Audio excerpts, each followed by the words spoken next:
এক গ্রামে রহিম নামে এক গরিব কাঠুরে বাস করত। সে খুব সৎ ছিল। প্রতিদিন ভোরে সে কুড়াল কাঁধে নিয়ে বনে যেত, কাঠ কাটত এবং বিকেলে সেই কাঠ বাজারে বিক্রি করে যা পেত তা দিয়ে কোনোমতে সংসার চালাত। একদিন রহিম কাঠ কাটতে কাটতে বনের অনেক গভীরে চলে গেল। সেখানে সে একটি অদ্ভুত শুকনো গাছ দেখতে পেল। গাছটি দেখতে মৃতপ্রায়, তার কোনো পাতা নেই।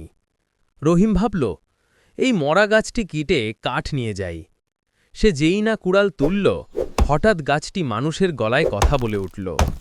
গাছটি বলল, দয়া করে আমাকে কেটো না, আমি পানির অভাবে মারা যাচ্ছি। আমাকে একটু পানি দাও, আমি তোমাকে অনেক কিছু দেব। রহিম চমকে উঠল, কিন্তু তার মনটা ছিল খুব নরম। তার নিজের খাওয়ার জন্য বোতলে যেটুকু পানি ছিল সেটুকু সে গাছটির গোড়ায় ঢেলে দিল। পানি পাওয়ার সাথে সাথেই ঘটল এক অলৌকিক ঘটনা। শুকনো গাছটি চোখের পলকে সবুজ পাতায় ভরে গেল, আর দেখতে দেখতে ডালগুলো নুয়ে পড়ল চকচকে সোনার ফলে। গাছটি বলল, রহিম, তুমি আমাকে নতুন জীবন দিয়েছ, এই নাও তোমার পুরস্কার, আমার এই সোনার ফলগুলো নিয়ে যাও। রহিম অবাক হয়ে একটা সোনার ফল পেড়ে নিল। সে গাছটিকে ধন্যবাদ জানিয়ে ফলগুলো বস্তায় ভরে বাড়ি ফিরল। বাজারে সেই সোনার ফল বিক্রি করে রহিম অনেক টাকা পেল।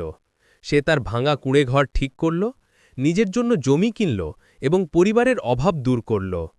গরিব কাঠুরে রহিম এখন গ্রামের সবচেয়ে ধনী ব্যক্তি। কিন্তু এত সম্পদের মালিক হয়েও সে তার পুরনো দিনের কথা ভুলল না।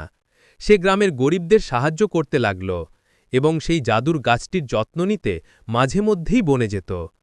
এভাবেই সততা আর দয়ার কারণে রহিমের জীবন পাল্টে গেল।